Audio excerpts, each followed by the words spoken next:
ఈ సరి అయినటువంటి పని కదయ్యా. మీరు అనుభవించవలసిన దాన్ని దేవతలు అనుభవిస్తూ ఉంటే నువ్వు చూస్తూ ఊరుకుంటే అది ఏమైనా బాగుందా? అది నీకు ఆ మాత్రం పౌరుషం లేదా?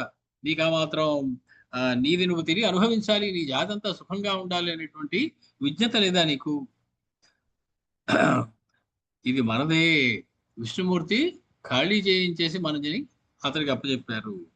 నైతదేకో భవానేవ కరిష్యతి విపర్యయం సురాసురైరాచరితం తత్కురుష్వ వచో మమ.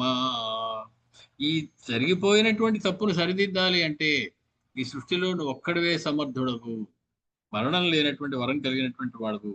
కాబట్టి ఈ సురాసురులకు ఉండేటువంటి ఈ గొడవని తీర్చడం నీ వల్లే అవుతుంది.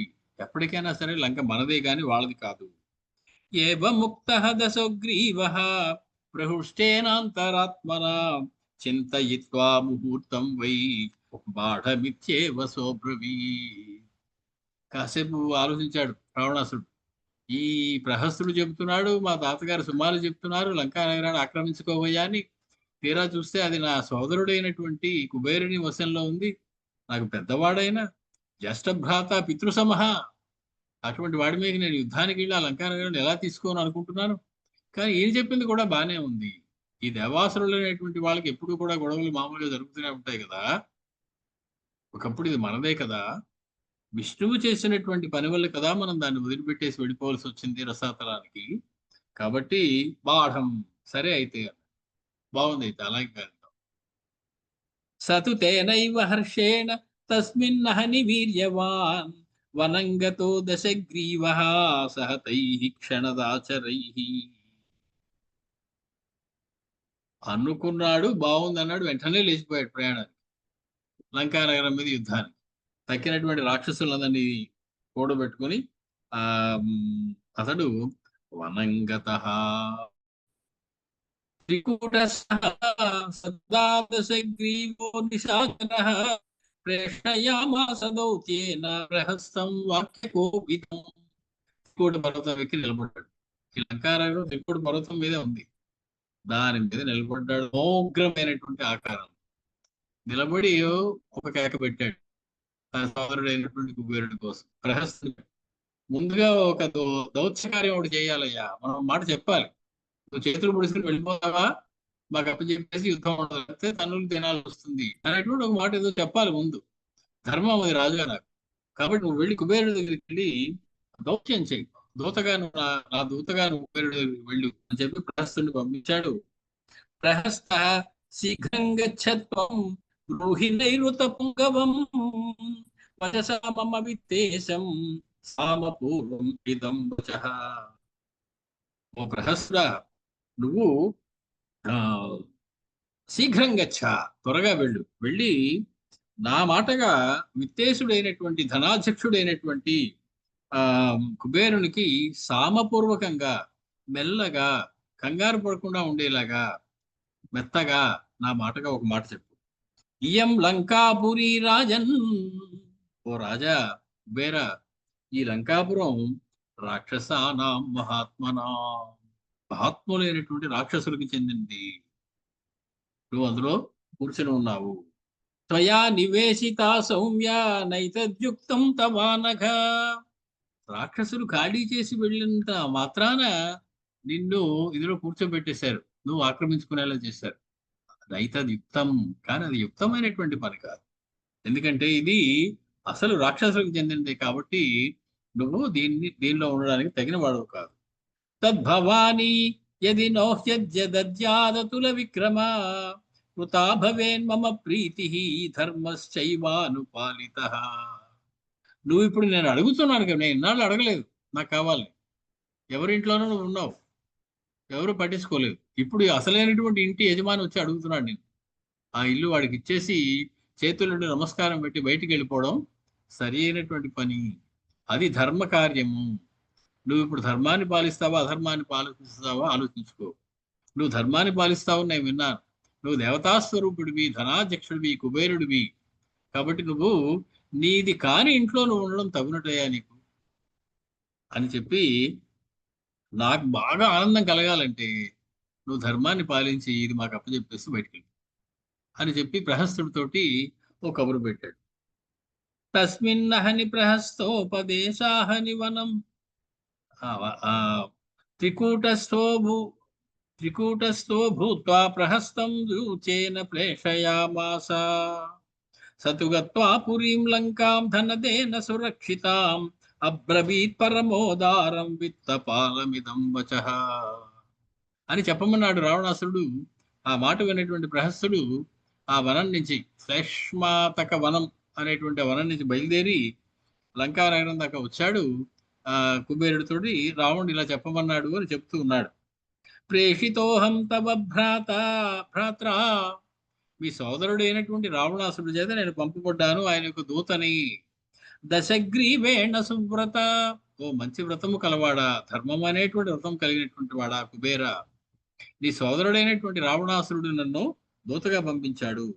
త్వత్సమీపం మహాబాహో సర్వశస్త్రభృతాంబర, ఓ మహాయుద్ధాలు చేయడంలో నేర్పరైనటువంటి కుబేర, మరణము లేనటువంటి రావణాసురుడు నన్ను దూతగా నీ దగ్గరికి పంపించాడు. యుద్ధానికి ఒక రకంగా గిల్లుతూ ఉన్నాడు, ప్రేరేపిస్తూ ఉన్నాడు. నువ్వు మహాయుద్ధాలు చేసేటువంటి మహావీరుడివి అంటూ ఉన్నాడు. రావణాసురుడు అంతటి వాడు నీ దగ్గరికి నన్ను దూతగా పంపించాడు. తశ్రూయతా మహాప్రాజ్ఞ సర్వశాస్త్ర విశారద, పోనీ నువ్వేమి శాస్త్రాలు ధర్మాలు తెలియని వాడివా అంటే, కాదమ్మో, మీరు చదివినంత ధర్మశాస్త్రాలు ఎవరు చదవలేదు. అటువంటి ధర్మశాస్త్రాలన్నీ బాగా తెలిసినటువంటి కుబేర, నేను చెప్పేది కాస్త విను. వచనం మమ విత్తేశాయద్బ్రవీతి దశాననః, దశగ్రీవుడు దశాననుడైనటువంటి నా ప్రభువు ఏం చెప్పాడో అది నేను చెప్తున్నాను, ఒకసారి విను. ఇయంకిల పురీ రమ్యా సుమాలి ప్రముఖై పురా భుక్త పూర్వా విశాలాక్ష రాక్షసై భీమ విక్రమై. నువ్వు ఇందులోకి రాకముందు సుమాలి మొదలైనటువంటి రాక్షసులందరూ కూడా దీన్ని భోగించారు, అనుభవించారు, దీనిలో సుఖంగా ఉండేవారు. వారి చేత ఇది ముందు అనుభవింపబడింది, నువ్వు రాకముందు ఇది వారిది.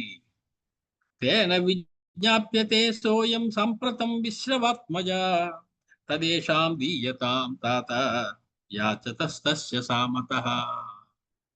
ఇప్పుడు నీకు నమస్కారం పెట్టి అన్నగారు అనేటువంటి ఉద్దేశంతో రావణాసురుడు నీకు నమస్కరించి మాకు ఇచ్చేసి నువ్వు వెళ్ళిపో అని చెప్పి అడుగుతూ ఉన్నాడు. కాబట్టి దాన్ని ఆయనకి ఇచ్చేసి తమరు తప్పుకుంటే బాగుంటుంది, అది ధర్మం కూడా. మీరేమో ధర్మాలని తెలిసినటువంటి వాడు. ప్రహస్తాదభిసంసృత్య దేవో వైశ్రవణో వచః ప్రత్యువాచ ప్రహస్తం తం వాక్యం వాక్య విశారదః. ప్రహస్తుడు చెప్పిన మాట విన్నటువంటి వైశ్రవణుడు కుబేరుడు ఈ రకంగా జవాబు చెప్తూ ఉన్నాడు. దత్తామమేయం పిత్రాతు లంకా శూన్యాని సాచరైః. నువ్వేం చెప్తున్నావో నాకు తెలియదయ్యా, నేను వచ్చేటప్పటికి ఇది ఖాళీగా ఉంది, ఒక్క రాక్షసుడు అన్నవాడు లేడు. పైగా మీ దగ్గర నుంచి నేనేమి లాక్కోలేదు.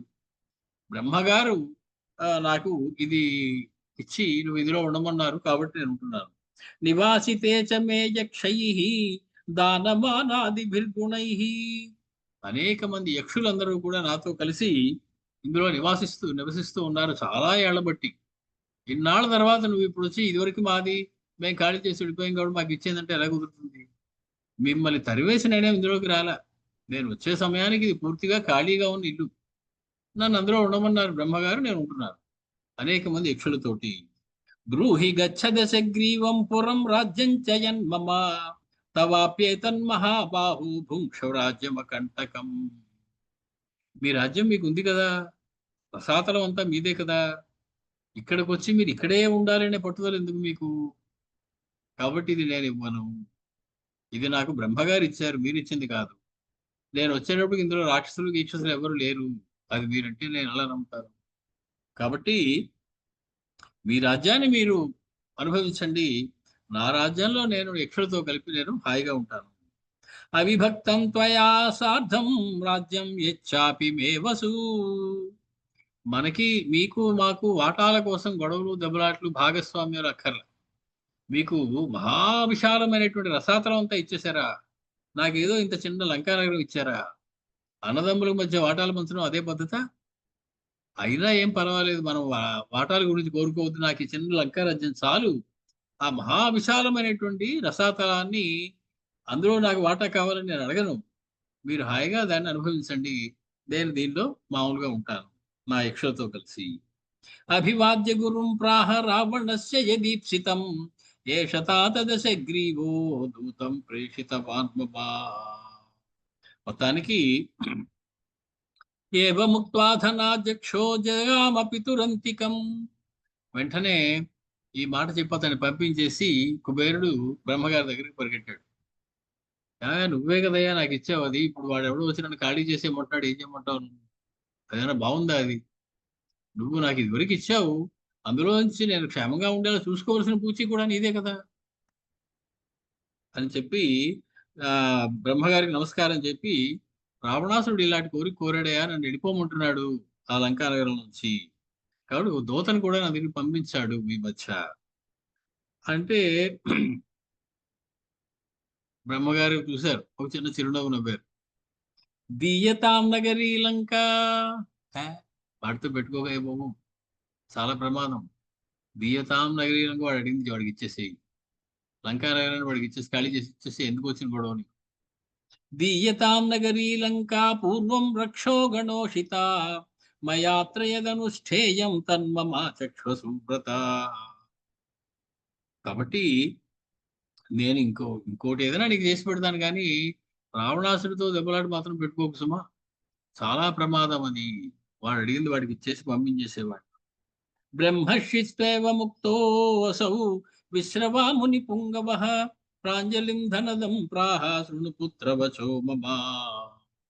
తండ్రి అయినటువంటి విశ్వాస మహర్షి ఆ చెప్తూ ఉన్నాడు, నమస్కరించి నన్ను ఏం చేయమంటారు ఇప్పుడు అని కుబేరుడు అడిగితే అతనితో చెప్తూ ఉన్నాడు. దశగ్రీవో మహాబాహు ఉక్తవాన్ మమ సన్నిధౌ మయా నిర్భర్సిత. తండ్రి, ఇద్దరికి తండ్రి, రావణాసుడికి తండ్రి, కుబేరుడికి తండ్రి. ఇప్పుడు ఇద్దరు కొడుకులకి దెబ్బలాట వస్తాం ఈ లంకానగరం ఎవరు అధీనంలో ఉండాలి అనేటువంటి విషయంలో. అతను అంటున్నాడు, మయా నిర్భర్చితాసీద్ బహుశోక్తు దుర్మతి.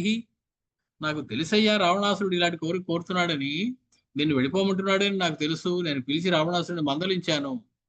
నీ తమ్ముడైనటువంటి కుబేరుణ్ణి నువ్వు బయటికి పంపడం సరికాదయ్యా, అతన్ని ఉండని, నువ్వు హాయిగా రసాతలంలో ఉండు అని చెప్పి చూశాను నేను రావణాసుడికి, పెద్ద రెండో వాడికి. కానీ వాడు సుదుర్మతి, దుర్మతి కాదు సుదుర్మతి, చాలా దారుణమైనటువంటి దుర్మార్గం, మంచి దుర్మతి, మంచి బుద్ధి లేనటువంటి వాడు. అటువంటి వాడు సక్రోధేన మయా చోక్తో ధ్వంసతే చ పునః పునః శ్రేయోభియుక్తం ధర్మ్యం చ శృణు పుత్రవచో మమ. వాడు నిన్ను నీ మీద చాలా ప్రతిజ్ఞలు చేస్తూ ఉన్నాడు, నేను ఎలాగైనా బయటికి పంపించేస్తాను, నీకు హింసిస్తాను అని చెప్పి. కాబట్టి నేను ఒక ధర్మాన్ని విడకుండా ఉండేటువంటి ధర్మమైనటువంటి మార్గం ఒకటి చెప్తాను, నా మాట విను. వరప్రదానాత్ సమ్మూఢ, మరణం లేకుండా ఉండేలాంటి వాటి వరాన్ని సంపాదించి వాడు మిక్కిరి మూఢుడైపోయి ఉన్నాడు, అజ్ఞానంతో ఉన్నాడు, మోహంలో ఉన్నాడు వాడు. మాన్యావాన్ సదుర్మతి నవేత్తి, ఎవరికి గౌరవం ఇవ్వాలో ఎవరికి గౌరవం ఇవ్వకూడదో మర్చిపోతూ ఉన్నాడు. పెద్దన్న గారివే నీకు నమస్కరించి మీరే హాయిగా ఇక్కడ ఉండండి నా అన్నగారు, నేను కిందన ఉంటాను అని చెప్పి అనకుండా వాడు మాన్యామాన్యములు ఎవరు, మాన్యులు ఎవరు తెలుసుకోలేకపోతున్నాడు. మమ శాపాత్య ప్రకృతిం దారుణాంగత. కాబట్టి వాడు ఆ ఆ వరదానంలో అలా ఉన్నాడు. సరే, నేను కూడా కోపం వచ్చి శపించాను, నువ్వు మరణిస్తావు అనేటువంటి ఆ శాపం ఒకటి నేను నా దగ్గర కూడా ఒక శాపాన్ని పొందాడు వాడు. తస్మాత్ గచ్చ మహాబాహో కైలాసం ధరణీధరం. ఓ పని చేయి, వాడితో గొడవ ఎందుకు గాని ఉత్తర దిక్కుగా వెళ్ళిపో, లంకను వదిలేసి ఉత్తర దిక్కుగా ఎక్కడికి వెళ్ళిపోతావు? కైలాసం ధరణీధరం, కైలాస పర్వతం దగ్గరికి వెళ్ళిపో. నివేశయ వివాసార్థం చక్వా లంకాం సహానుగః. మీ యక్షులందరినీ తీసుకుని వెళ్ళిపో, లంకని ఖాళీ చేసి వాడు మొహన పడే, నువ్వు కైలాస నగరం దగ్గరికి వెళ్ళు. తత్ర మందాకిని రమ్యా, ఎక్కడైతే మందాకిని నది రమ్యంగా ఉందో, నదీనాముత్తమా నది, సమస్తమైన నదిలోనూ ఉత్తమమైనటువంటి మందాకిని నది ఎక్కడ ప్రవహిస్తూ ఉంటుందో, కాంచనై సూర్య సంకాశై పంకజై సంవృతోదక. బంగారు పద్మములు వికసించి ఏ నదిలో దివ్యంగా ప్రకాశిస్తూ ఉంటాయో అటువంటి ఏ మందాకిని నది ప్రవహిస్తుందో ఉత్తర దిక్కులో కైలాస సమీపంలో అక్కడికి వెళ్ళిపో నువ్వు.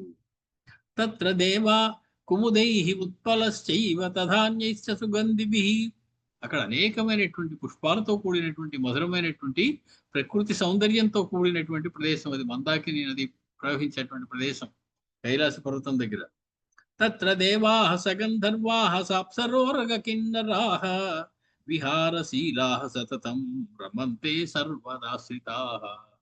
ఎంత అందంగా ఉంటుందంటే అక్కడికి అస్తమాను దేవతలు, గంధర్వులు, అప్సరసులు, కిన్నెరులు వీళ్ళందరూ కూడా విహారానికి వస్తూ ఉంటారయ్యా. అంత అందమైనటువంటి ప్రదేశం అది. తన రెండో కుమారుడితో తండ్రి చెప్తూ పెద్ద కుమారుడితో తండ్రి చెప్తూ ఉన్నాడు, అదే లంకా నగరాన్ని రెండో వాడికి ఇచ్చేసేయి, నీ తమ్ముడికి వదిలేసేయి. నహి క్షమం తవానేన వైరం ధనద రక్షస. వాడితో దెబ్బలాడి ఆ లంకా నగరాన్ని ఉంచుకునేటువంటి సామర్థ్యం నీకుందని నేను అనుకోవటం. రావణాసుడు ముందు నీ బలం సరిపోదు. కాబట్టి యుద్ధం దాకా వెళ్లకుండా మీరిద్దరూ అలాగా పరిష్కారం కాకుండా నువ్వు హాయిగా దాన్ని వదిలేసి వాడికి ఇచ్చేసి కైలాస పర్వతం దగ్గరికి వెళ్ళిపోవు. జానీషేహి యథానేన లబ్ధ పరమ కోవరః. నీకు తెలుసు కదా వాడు ఎంత దారుణమైనటువంటి ఎవ్వరికీ సాధ్యం కానిటువంటి వరాలు పొందాడో నీకు తెలుసు కదా. మరణం లేనటువంటి వరం పొందాడే అతడు. కాబట్టి అలా చేసేయి, వదిలిపెట్టేసి లంక వాడికి ఇచ్చేసేయి. ఏవ ముక్తో గృహీత్వాసు తద్వచ పితృగౌరవాత్. ధర్మజ్ఞుడైనటువంటి కుబేరుడు తండ్రి గారి మాట మీద గౌరవంతో సదార పుత్ర సామాత్య సవాహన ధనోగత. తన వాహనమైనటువంటి పుష్పకాన్ని తీసుకుని అందరినీ ఎక్కించుకుని సామాన్లన్నీ వెచ్చుకుని ఇల్లు ఖాళీ చేసేసి లంకా నగరం నుంచి బయలుదేరి ఆ కైలాస పర్వతం దగ్గరికి వెళ్ళిపోయారు ఉత్తర దిక్కుగా. ప్రహస్తోధ దశగ్రీవం గత్వా వచనం అబ్రవీత్. ప్రహస్తుడు పరిగెట్టుకుంటూ వెళ్ళి ఆ దశగ్రీవుడితో చెప్తూ ఉన్నాడు, ప్రహృష్టాత్మా మహాత్మానం సహామాత్యం సహానుజం. తన అమాత్యులతోటి ఆ సోదరులతోటి కూర్చుని ఉన్నటువంటి రావణాసుడితోటి ప్రహస్తుడు పరుగు పరుగున వెళ్ళి వార్త చెప్పాడు. శూన్యాసా నగరీ లంక. నీ మాట నెరవేరింది ఆ రావణ. దశగ్రీవ, లంక శూన్యమైపోయింది, ఖాళీ చేసి పారిపోయాడు కుబేరుడు. శూన్యాసా నగరీ లంక త్యక్త్వా ఏనాం ధనతో గతః వివిశ్య త్వాం సహస్మాభిః స్వధర్మం ప్రతిపాలయ.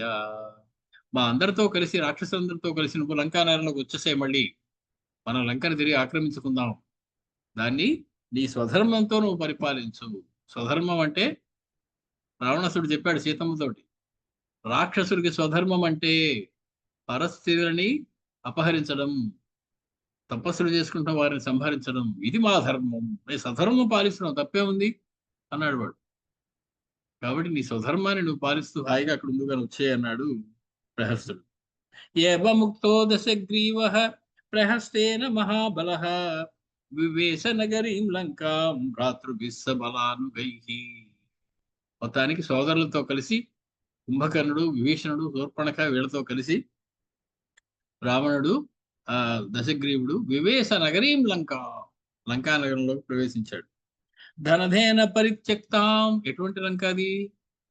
కుబేరుడి చేత విడిచిపెట్టబడింది. సువిభక్త మహాపధాం. బ్రహ్మాండమైనటువంటి రహదారులు మార్గములో ఉన్నటువంటిది. ఆరురోహస దేవారి స్వర్గం దేవాధిపోయథ. దేవేంద్రుడు ఇంద్రలోకాన్ని ఆక్రమించినట్లు, స్వర్గాన్ని ఆక్రమించినట్లు దశగ్రీవుడు లంకా నగరాన్ని మళ్ళీ ఆక్రమించాడు. సచ అభిషిక్త క్షణదాచరై తదా. అక్కడ పట్టాభిషేకం జరిగింది దశగ్రీవుడికి లంకా నగరంలో. నివేశయామాస పురీం దశాననః నికామ పూర్ణాచ బభూవ సా పురీ నిశాచరే నీలబలాహ కోపమై. ఎంత సమృద్ధి అంటే అక్కడ, ఎంత బంగారము, ఎంత ఐశ్వర్యం అంటే అక్కడ అది ఆ ఆ, ఇంత అని చెప్పలేనంత ఐశ్వర్యం ఉంది అక్కడ. ఆకాశంలో మేఘాలన్నీ దట్టంగా నిండిపోతే ఎలా ఉంటుందో ఐశ్వర్యం అంతా అలా దట్టంగా నిండిపోయి ఉందట ఆ లంకా నగరం. ధనేశ్వరస్వత పితృవాక్య గౌరవాత్ నివేశయచ్చ విమలే గిరౌ పురీం. తండ్రి గారి మాట మీద ఉన్న గౌరవంతో ధనేశ్వరుడైనటువంటి కుబేరుడు ఉత్తర దిక్కుకు వెళ్ళి ఇక్కడ కైలాస పర్వతం దగ్గరికి వెళ్ళాడు. అలంకృతై భవనవరై విభూషితాం పునర్పురందరస్యేవ తదామరావతి. దేవేంద్రుడి యొక్క అమరావతి పట్టణం వలె వెరిగిపోతూ ఉన్నటువంటి అద్భుతమైనటువంటి అందమైనటువంటి ఆ కైలాస పర్వత సమీపంలో ఆ ఆ ఒక పురాన్ని ఏర్పాటు చేసుకుని అక్కడ ఉంటున్నాడు కుబేరుడు. ఆ పురానికి పేరేమిటి అంటే అలకాపురి అని పేరు. కుబేరుడు ఉండేటువంటి ఆ ప్రదేశం. అటువంటి అలకాపురిగా ఉన్నటువంటి ఆ ప్రదేశంలో అతగాడు కుబేరుడు స్థానాన్ని స్వీకరించాడు. లంకా నగరాన్ని మళ్ళీ దశగ్రీవుడు ఆక్రమించాడు. రాక్షసేంద్రోభిషిక్తస్తు భ్రాతృభ్యాం సహితస్తదా తత ప్రధానం రక్షస్య భగిన్యా సమచింతయత్. పెళ్ళిడికి వస్తోంది చెల్లాయి అనుకున్నాడు దశగ్రీవుడు. అప్పటికి శూర్పణఖకి పెళ్లి చేయవలసినటువంటి వయస్సు వచ్చింది. పెద్దన్న గారు తానే నిశ్చయం తీసుకుని వివాహం చేయవలసి ఉంది. స్వసారం కాలకేయాయ దానవేంద్రాయ రాక్షసీం తదౌ శూర్పణఖాం నామ విద్యుజ్జిహ్వాయ నామతః. విద్యుజ్జిహ్వుడు అనేటువంటి పేరు కలిగినటువంటి కాలకేయుని యొక్క కుమారుడు అయినటువంటి ఒక దానవేంద్రుడికి రాక్షసి అనేటువంటి శూర్పణఖని వివాహం చేయాలి అనేటువంటి నిశ్చయం తీసుకున్నాడు దశగ్రీవుడు. అధదత్వా స్వయం రక్షో మృగయామటతే స్మ తత్ తత్రాపశ్యత్తతో రామం అయం నామదితే సుతం. మొత్తానికి అది ఈ రకంగా అతడితో పాటు నివసిస్తూ ఉండేటువంటిది. వేటకి వాటికి అడవుల్లో తిరుగుతూ ఉండేటువంటి మహాభయంకరమైనటువంటి ఆ శూర్పణఖ అటు ఇటు తిరుగుతూ రామా ఒకసారి నేను చూసిందయ్యా దాని కర్మ కాలిపోయి అని చెబుతున్నారు అగస్త్య మహర్షి రామచంద్రుడు. కన్యా సహాయం తం దృష్ట్వా దశగ్రీవో నిశాచరః అపృచ్ఛత్ కో భవానేకో నిర్మానుష్య మృగే వనే అనయా మృగశాభాక్ష్యా కిమర్థం సహ తిష్టసి. అలా వెళ్తూ ఒకసారి ఏం చేసింది, ఎవరిని చూసింది అది? అలా ఒకసారి వెళ్తూ రామచంద్ర నిన్ను చూసినట్లుగానే నేను తర్వాత చాలా కాలం తర్వాత చూసింది, కానీ అంతకు ముందు అడవుల్లో తిరుగుతూ వేటకి వెళ్ళినటువంటి అది మయుడు అనేటువంటి ఒక రాక్షసుని చూసింది. అన్నగారేమో తన వివాహాన్ని విద్యుజ్జిహ్వుడితో ఖాయం చేశాడు. విద్యుజ్జిహ్వుడు రాక్షసుడు కాదు, దానవుడు. దానవులు రాక్షసులు వీళ్ళందరికీ చిన్న చిన్న శాఖా భేదాలు ఉంటాయి. వాళ్ళలో అంతర్ వివాహాలు అంతగా ఒప్పుకునేటువంటి వాళ్ళు కాదు. కానీ అతని పరాక్రమాన్ని చూసి కాలకేయుని యొక్క కుమారుడని తెలిసి విద్యుజ్జిహ్వుడికి ఇచ్చి తన సోదరుని పెళ్లి చేయాలనుకున్నాడు దశగ్రీవుడు. అది అడవుల్లో వేటకి తిరుగుతూ ఒకనాడు మయుడు అనేటువంటి ఒక రాక్షసుని చూసింది. చూడగానే నిర్మానుష్యంగా ఉన్నటువంటి వనంలో ఏమిటమ్మా దశగ్రీవుడు అతన్ని చూసి మయుడిని చూశాడు. ఈ శూర్పణఖ మయుడు ఉండడం మయస్వదాబ్రవీత్ రామ పృచ్ఛంతం తం నిశాచరం శ్రూయతాం సర్వమాఖ్యాసే యథా వృత్తమిదం మమ. ఏమయ్యా నువ్వు ఇక్కడున్నావేమిటి అని రావణాసుడు అడిగేటప్పటికి ఆ మయుడు రావణాసుడితో చెప్తూ ఉన్నాడు. హేమానామప్సరా తాత సుతపూర్వా యది త్వయా దైవతైః మమ సాదత్తా పౌలోమి వశతక్రతు. అనగనగనగనగా హేమ అనేటువంటి ఒక అప్సర స్త్రీ ఉందయ్యా, అది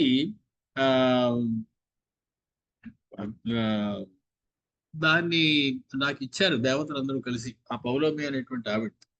తస్యాం సక్తమనాస్తాత పంచవర్షశతాన్యహం సా చ దైవత కార్యేణ త్రయోదశ సమాగతాః వర్షం చతుర్దశం చైవ తతో హేమమయం పురం వజ్రవైఢూర్య చిత్రం చ మాయయా నిర్మితం మయా. ఆవిడ కోసం, ఆ హేమ అనేటువంటి ఆవిడ కోసం నేను హేమమయమైనటువంటి బంగారు వికారం కలిగినటువంటి ఒక వైడూర్యంతో కూడినటువంటి ఒక ఆ ఆ, నగరాన్ని ఆవిడకి తయారు చేశాను. తత్రాహమవసం దీనః తయా హీన సుదిఖితః. ఇప్పుడే వస్తానని ఆవిడ వెళ్ళి 12 ఏళ్ళైంది, 13 ఏళ్ళైంది, రాలేదు, 14 ఏళ్ళు అయిపోయింది. నేను ఆవిడ కోసం ఎదురు చూస్తూ ఇలా కూర్చున్నాను. తస్మాత్ పురాత్ దుహితరం గృహీత్వావనమాగతః ఇయం మమాత్మజా రాజన్ తస్యా కుక్షౌ వివర్ధితా. మొత్తానికి 14 సంవత్సరాలు గడిచిన తర్వాత ఈ మయుడు అనేటువంటి వాడు చెప్తూ ఉన్నాడు రావణాసుడితోటి, మళ్ళీ ఆవిడ నా దగ్గరకు వచ్చిందయ్యా, వచ్చి ఒక అమ్మాయిని తీసుకొచ్చి ఈ నీ యొక్క కుమార్తె అని చెప్పి ఆ నా చేతిలో పెట్టి వెళ్ళింది. భర్తారమణయా సార్ధమస్యా ప్రాప్తోస్మి మార్గితుం కన్యా పితృత్వం దుఃఖం హి సర్వేషాం మానకాంక్షిణాం. ఆ హేమ యొక్క కుమార్తె ఇదిగో నా పక్కన ఉన్నటువంటి ఈ పిల్ల. ఏమని ఆ హేమ 14 సంవత్సరాల తర్వాత వచ్చి నీకు మన కుమార్తె ఈ అమ్మాయి అని చెప్పి నాకు చేతిలో పెట్టి వెళ్ళిపోయింది అని చెప్పి చూపిస్తున్నాడు ఆ పిల్లని ఆ దశగ్రీవుడికి మయుడు అనేటువంటి రాక్షసుడు. కన్యాపితృత్వం దుఃఖం హి సర్వేష. ఈ అమ్మాయికి పెళ్లి చేయవలసినటువంటి సమయం వచ్చిందయ్యా, నేను పెళ్లి చేయాలి ఆవిడకి, ఆ అమ్మాయికి. ఎలా అయినా కన్యాపితృత్వం అనేది ఎవరికైనా దుఃఖమే కదా, అమ్మాయికి వివాహం చేసేదాకా తండ్రికి దుఃఖమే కదా. కన్యా హి ద్వే కులే నిత్యం సంశయే స్థాప్యతిష్టతి పుత్రద్వయం మమాప్యస్యాం భార్యాయాం సంబభూవః. కాబట్టి ఆ నాకు 2 అబ్బాయిలు కూడా ఉన్నారు. ఈ అమ్మాయితో పాటు ఉన్న అబ్బాయిలు ఇద్దరు కూడా ఆ ఆ భార్య హేమ ఎందు నాకు కలిగారు. మాయావి ప్రథమ తాత దుందుభిస్తదనంతరః. మొదట పుట్టినటువంటి వాడి పేరు మాయావి, తర్వాత పుట్టినటువంటి వాడు దుందుభి. మరిద్దరికి వీళ్ళ కథ కిష్కింధకాండలో వస్తుంది. మాయావి దుందుభి వీళ్ళిద్దరిని కూడా వాలి వధిస్తాడు. దుందుభిని ఇలా తిప్పి తిప్పి మతంగ మహర్షి ఆశ్రమంలో ఆ రక్త బిందువులు పడితే ఆయన శాపం ఇస్తాడు. ఈ ఈ మాయావి అన్న వాడిని వెళ్ళి గుహలో దాక్కుంటే సుగ్రీవుడు ఆ గుహకి అడ్డం పెట్టి వచ్చేస్తాడు, తన సోదరుడు మరణించాడు అని. మొత్తానికి పెద్దవాడు మాయావి, తర్వాత వాడు దుందుభి. ఏవం త్వే సర్వమాఖ్యానం యథా తత్వేన పృచ్ఛతః త్వామిదానీం కథం తాత జానీయాన్ కో భవానితి దేవముక్తస్తు తద్రక్షో విదితం ఇదమబ్రవీత్. నా కథంతా అడిగావు, చెప్పాను. ఓ దశగ్రీవా, ఇంతకీ 10 తలకాయలు ఉన్నాయి, ఎవడవు నువ్వు? నీ గురించి నేను ఎప్పుడు వినలేదే అని చెప్పి అడిగాడు మయుడు ఆ దశగ్రీవుడు తన కథంతా చెప్పాక. అహం పౌలస్య తనయః, పులస్య బ్రహ్మ యొక్క కుమారుని పౌలస్యుణ్ణి. దశగ్రీవశ్చ నామతః, నా పేరు దశగ్రీవుడు. మునేర్ విశ్రవసో యస్తు తృతీయో బ్రహ్మణో భవతు. విశ్రావసు ముని యొక్క మనవడి నేను. ఏవముక్తస్తదా రామ రాక్షసేంద్రేణ రాధానవః మహర్షేస్తనయం జ్ఞాత్వా మయో హర్షముపాగతః. ఓ బాబోయ్, ఎంత గొప్పవాడివయ్యా నువ్వు దశగ్రీవా! పులస్య బ్రహ్మ యొక్క కుమారుడువా నువ్వు? విశ్రావసునికి ఒక కుమార్తె అయినటువంటి కైకసికి పుట్టినటువంటి వాడువా నువ్వు? దాతుం దుహితరం తస్మై రోచయామాస యత్ర వై.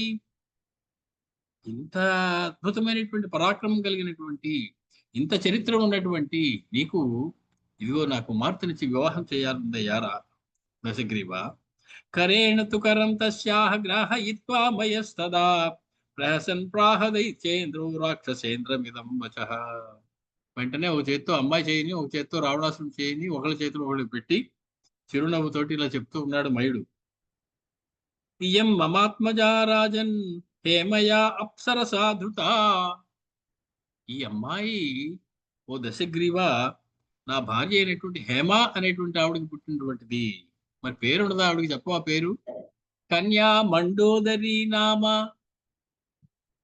మందోదరి ఆవిడ పేరు. మందము అంటే చిన్నదైనది, దట్టమైనది. ఆవిడకి ఉదరము ఎంత సన్నగా ఉండేదంటే అసలు ఉదరం ఉందా లేదా అని ఉండేది.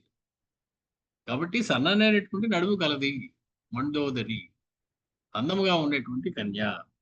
కాబట్టి మందోదరి నామ పత్యర్థం ప్రతిగృహ్యతాం.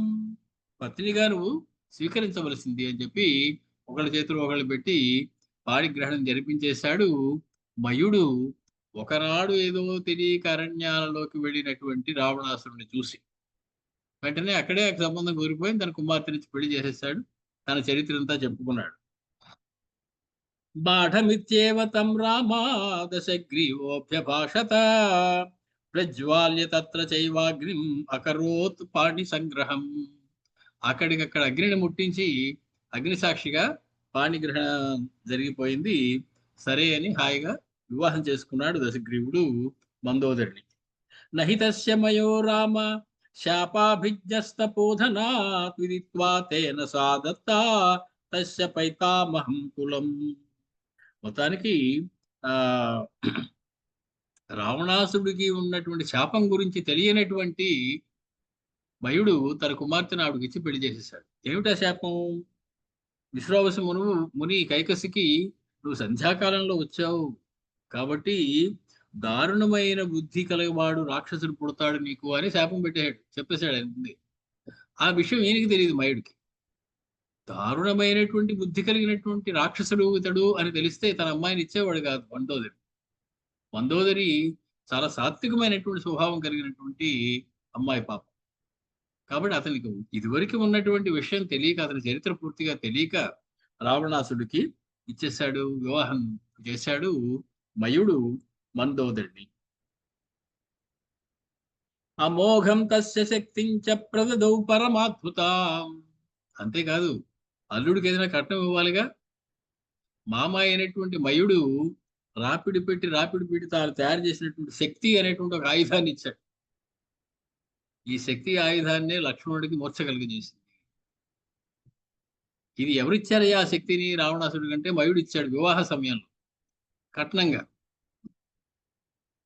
తన యొక్క అల్లుడికి దశగ్రీవుడు. అమోఘం తస్య శక్తించ ప్రదదౌ పరమాద్భుతాం పరేణ తపసాలబ్ధాం జగ్రీవాన్ లక్ష్మణం యయా.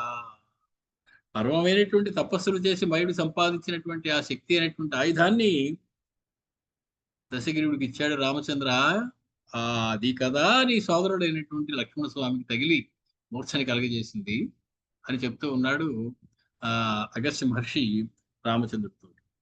ఏవం స్వీకృతదారో వై లంకాయాః ఈశ్వర ప్రభుః గత్వా తు నగరీం భార్యే భాతృభ్యాం సముపాహరత్. మొత్తానికి ఈ రకంగా వివాహం చేసుకుని నగరానికి వచ్చినటువంటి లంకాధిపతి అయినటువంటి దశగ్రీవుడు దానికి ఇప్పుడు ప్రభు అయ్యాడు. తన సోదరులతోటి భార్యతోటి కలిసి సుఖంగా నివసిస్తూ ఉన్నాడు. ఇప్పుడు అతడు కుంభకర్ణుడికి పెళ్లి చేయాలి, విభీషణుడికి పెళ్లి చేయాలి. వాళ్ళ సంసారం అంతా మనం తెలుసుకోబోతున్నాం. వాళ్ళు ఏ రకంగా వ్యవహారం అంతా జరిగింది ఉత్తరాఖండ ద్వారా. కుంభకర్ణుడికి ఎవరి నుంచి పెళ్లి చేశాడు, విభీషణుడికి ఎవరి నుంచి పెళ్లి చేశాడు. అన్నగారు కదా, మొత్తం ఇంటి బాధ్యతలంతా అయింది. ఆ వ్యవహారాలన్నీ మన కుంభకర్ణుడి భార్య ఎవరు మనకు ముందు ఎప్పుడు చెప్పలేదు. వారికి ఇప్పుడు చెప్తాడు. కుంభకర్ణుడి భార్య ఎవరండి అని ఇదివరకు ఎప్పుడైనా సందేహం వచ్చి ఒక ప్రశ్న ఎవరన్నా అడిగితే దానికి ఉత్తరం ఉత్తరాఖండలో. అందుకని దీని పేరు ఉత్తరాఖండ. ఎన్నో వాటికి సమాధానం. మనం ద్వాదశ సర్గలో ఒక 22 శ్లోకాలు పూర్తి చేసుకున్నాం. తరువాత కథలోకి బుధవారం నాడు మళ్ళీ వెళ్ళి కొంత దూరం పెడదాం. మంగళం కోసలేంద్రాయ మహనీయ గుణాత్మనే చక్రవర్తి తనూజాయ సార్వభౌమాయ మంగళం. వేద వేదాంత వేద్యాయ మేఘశ్యామల మూర్తయే పుంసాం మోహన రూపాయ పుణ్య శ్లోకాయ మంగళం.